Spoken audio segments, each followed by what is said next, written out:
Welcome to The Explainer. Today, we're diving into a text that's about 1,400 years old, but it asks some of the biggest questions you can possibly imagine. We're talking about the Ambigua of Maximus the Confessor. And trust me, this is not a stuffy history lesson.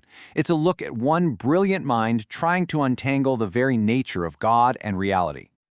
And get this, it all kicks off with a simple request. A student, a young monk named Thomas, writes a letter to his teacher, Maximus. He's been reading the great theologians of the past, and he's completely stuck. He's asking for help to make sense of some of their most difficult and, frankly, confusing passages.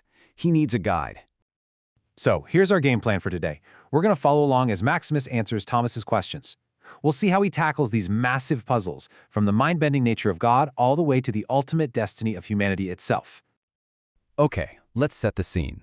The title of the work, Ambigua, pretty much tells you everything you need to know. It's all about tackling the ambiguous parts of these older writings, the really tough nuts to crack.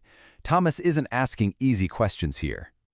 You know, what's so fascinating is just how hard this task was. When you see the original Greek right next to the English translation, it hits you. Maximus wasn't just swapping words. He was trying to unpack these incredibly dense philosophical ideas where every single term carried a huge amount of weight. All right, let's get into our first great puzzle, the Trinity. How in the world can God be both one and three at the exact same time? This question has been at the heart of theology for centuries, and Thomas was wrestling with a particularly tricky description of it. So, this is the phrase that had Thomas completely stumped. It's from an earlier writer named Gregory the Theologian. A moving monad? A dyad? What does that even mean? It sounds way more like a math problem or some kind of abstract philosophy than it does theology. The one moves and then just stops at three? So what is Gregory actually talking about here? Well, this is exactly the kind of intellectual knot that Maximus just loves to untangle. He steps in, not to make it simple, but to show the incredible reality hidden inside the puzzle. So, Maximus breaks it down.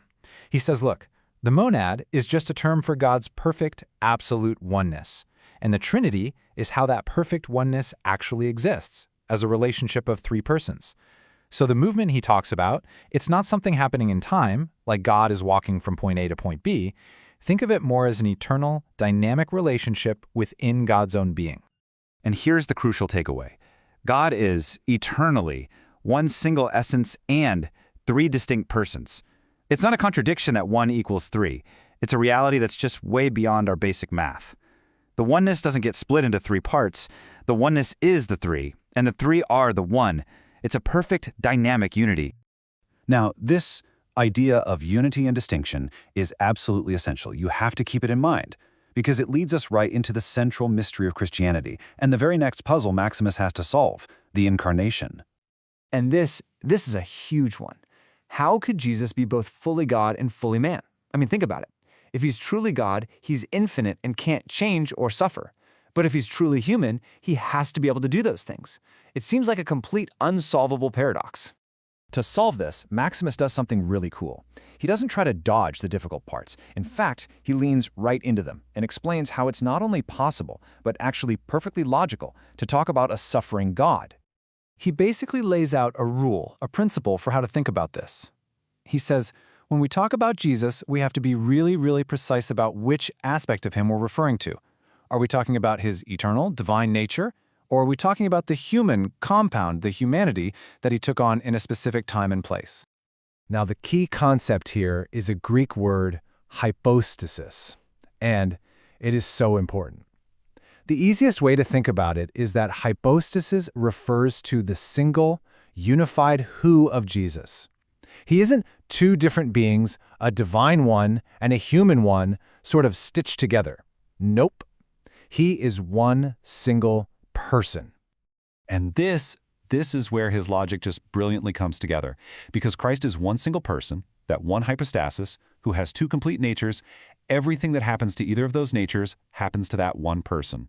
So when he suffers in his humanity, it really is the divine person to the Son who is suffering. But, and this is the key, he experiences that suffering through his human nature while his divine nature remains completely unchanged. It's a mind-bending but incredibly elegant solution. Okay, so you might be thinking, wow, that is some seriously deep theological stuff. But why does any of it matter to us today? Well, for Maximus, this is the entire point. This isn't just some abstract puzzle. It's the key to understanding our own human purpose. This right here is the stunning reason behind everything we've been talking about. This quote, which Maximus explains, gives us the why behind the incarnation. God didn't become human just to fix a problem. He did it for the sake of our own radical personal transformation.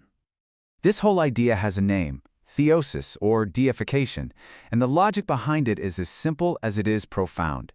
God became what we are so that we might become what He is. He took on our humanity so that we could share in His divinity. And Maximus is adamant that this is not just some nice metaphor.